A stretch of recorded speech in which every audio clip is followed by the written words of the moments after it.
আমাদের গ্রামের প্রত্যেকে রাতে ঘুম উড়ে গেছে জানেন। সত্যি কথা বলতে আমাদের গ্রামটা খুবই ছোট্ট এবং সাধারণ মানুষগুলো নিয়ে কিন্তু তৈরি। কিন্তু এই সাধারণ মানুষগুলোর মধ্যেই কিছু সংখ্যক মানুষ বা বাইরের কিছু সংখ্যক মানুষ এসে গ্রামে যে এমন এমন কাণ্ড ঘটাবে কে জানতো বলুন তো। এই জন্যই আমাদের প্রত্যেকের রাতে এখন ঘুম উড়ে গিয়ে জেগে থাকার মতো অবস্থা।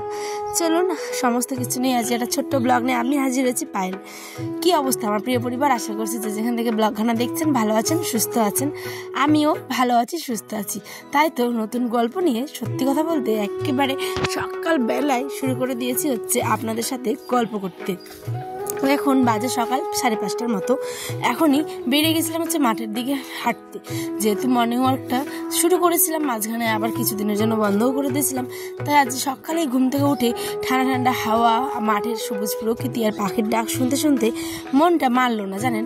আমি ভাবলাম এই ভালো মুহূর্তগুলোর সাক্ষী আপনারাও হন, আমি শুধুমাত্র ফিল করলে হবে।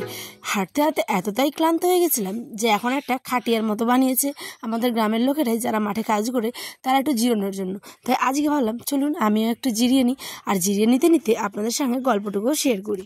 Hello everyone, good morning and welcome back to my new blog video. কেমন আছেন সকলে? আশা করছি ভালো আছেন, সুস্থ আছেন। আমি এই যে সকালবেলা চলে এসেছি হচ্ছে মাঠের দিকে হাঁটাহাঁটি করতে। ভাবলাম চলুন মাঠের দিকে একটু হাঁটাহাঁটিও হবে, আর একটু সকালবেলায় যে ধান ক্ষেত বেশ একদম কি সুন্দর ফ্রেশ একটা হাওয়া, আর সাথে হচ্ছে গিয়ে জমি। আয়ান এখনো ঘুমিয়ে, ওর আব্বা তো চলে গেল সকালবেলা না খেয়ে। তো বাড়ি গিয়ে ফ্রেশ হয়ে কি রান্না বান্না করবো জানি না, কারণ একার জন্য রান্না করতে না ইচ্ছেই করে না। তবু বাচ্চাটা আছে, দেখা যাক কি রান্না করি। তো চলুন এখন হাঁটাহাঁটি প্রায় অনেকটা এসেছি, হাঁপিয়েও গেছি, বুঝতেই পারছেন কথা শুনে। এখন বাড়ি যাব, রান্নাবাড়ি করবো, ঠিক আছে। আয়নের আব্বা আসবে দুপুরবেলা। তো একেবারে ধান খেতে, যে ধানও হয়েছে কি সুন্দর সুন্দর দেখুন, বাহ খুব সুন্দর দেখে না, মানে বিশ্বাস করবেন না, আমরা যারা গ্রামের দিকে থাকি তারা এই মাঠ ঘাট পাখি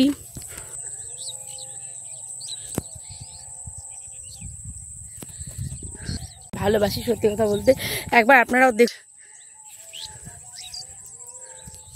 কত পাখি চারিদিকে, প্রচুর পাখির আওয়াজ। আর বিশেষ করে কি বলুন তো, এই যে গ্রামে মানে ধানটা যখন পেকে যাবে তখন যা অপূর্ব লাগবে ভাবতেও পারবো। যাবো হচ্ছে বাড়ির দিকে, আয়নার আব্বা তো চলে এসে, আয়না কাকা ঘুমিয়ে আছে। তো চলুন বাড়ির দিকে যাওয়া যাক। বাড়ি যাওয়ার আগে একবার আপনাদেরকেও মাঠটা শেয়ার করলাম, দেখুন কত চারিদিকে সবুজ।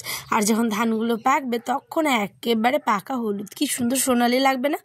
তো যাই হোক, যারা গ্রামে থাকেন শুধুমাত্র তারাই বুঝবেন এর ভালো মন্দ ফারাকটুকু। এবার এসেছি হচ্ছে কুমড়োর ডগা কাটতে, কারণ আজকের দুপুরে রান্না হবে কুমড়োর ডগা দিয়ে। ওই যে বৃহস্পতিবার মাছগুলো ভেজে রেখে দিয়েছিলাম, সেই মাছগুলোই। কারণ শুক্রবার তো আমাদের গ্রামে মাংস বিলি হয়েছিল, কেন না কেন সেটা তো একটা ব্লগ করে আপনাদের জানিয়েছি। যারা যারা আমার নতুন বন্ধু ব্লগখানা দেখছেন তাদের হাতে একটুখানি সময় থাকলেও সেই ব্লগটাও ঘুরে আসবেন, আশা করছি ব্লগটা ভালো লাগবে। তো মাংসখানা ছিল 2-3 দিন ধরে, ওটা খেলাম।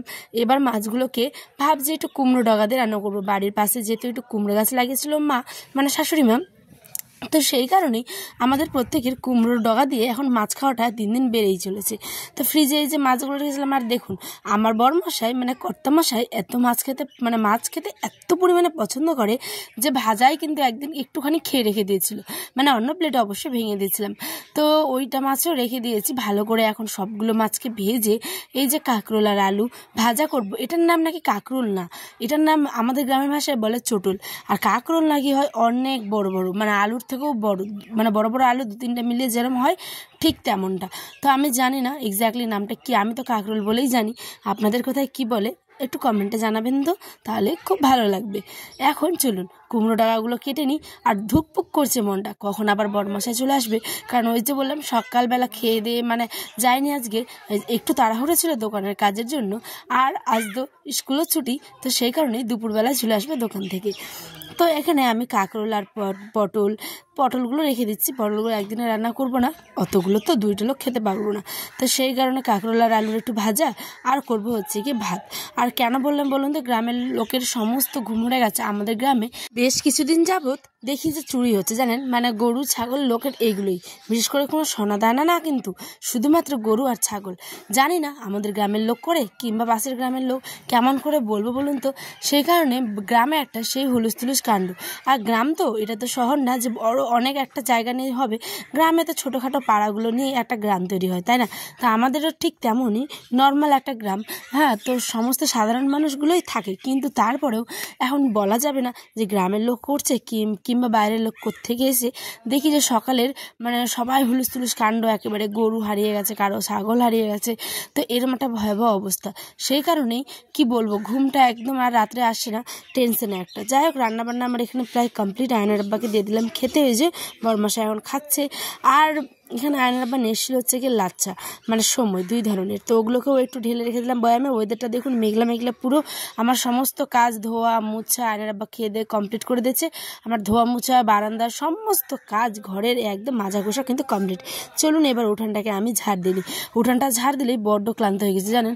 সেই যে সকালবেলা থেকে এখন অবধি টানা কাজ করছি। কিছুটা আপনাদের সাথে শেয়ার করেছি, কিছুটা কিন্তু শেয়ার করাই হয়নি, কারণ এডিট করলাম, এসে অনেক কাজ করেছি। তো যাই হোক, এখানে এখন উঠানটাকে ঝাড় দেবো। আর গেরস্ত বাড়ি তো সকাল দুপুর মানে 2 টাইম ঝাড় দিতেই লাগে। মানে মাটির বাড়ি যেহেতু, তাই সকালে একজন ঝাড় দিয়েছে, আমি এখন বিকেলে ঝাড় দিচ্ছি। তো এখন স্নান টান করতে যাবো, তার আগে ভাবলাম উঠোনটা চকচক লাগলে একটা অন্যরকম ফ্রেশ লাগে, তাই না? তাই চলুন, আমার এখানে যে উঠোন দেওয়া তো ঝাড় দেওয়া হচ্ছে। আর একটা কথা, হ্যাঁ, আপনারা যারা যারা অনেক অনেক অনেক ভালোবাসা দিচ্ছেন, তাদের মন থেকে জানা অনেক ভালোবাসা। আয়নার আব্বা আবার খেয়ে দিয়ে এখন বেরিয়ে যাবে, কারণ সকালবেলায় তো সে বেরিয়ে গেছিলো না খাওয়া দাওয়া করেই, তার কাজের জন্যই। আবার এখন খাওয়া দাওয়া করে নিয়েছে, একটু রেস্ট নিলে এখন আবার বেরিয়ে যাবে। তো চলুন, আমিও আর বেশি ব্লগটা বড় করবো না, অলরেডি 6 মিনিটের হয়ে আছে। এখন যাবো, স্নান করবো, তারপরে খাওয়া দাওয়া করবো, তারপর আয়নকে আবার বিকেলের সময় রান্না করে দেবো, মানে সেমাই। তো যতটুকু পারবো আবার আগামী দিনের ব্লগ নিয়ে হাজির হবো আমি। অবশ্যই কিন্তু আমার চ্যানেলে চোখ রাখতে বলবে না, ইন্সপায়ার লাইফস্টাইল, ঠিক 5টার সময়। তো আজ আসি বন্ধুরা, দেখাবে অনেকটি ব্লগে, অন্যদিন নতুন দিনের সঙ্গে। আজ আসি, দেখাবে অনেকটি ব্লগে। সকলে ভালো থাকবেন, সুস্থ থাকবেন, সাবধানে থাকবেন, আর বাড়ির সকলকে ভালো রাখবেন, সুস্থ রাখবেন।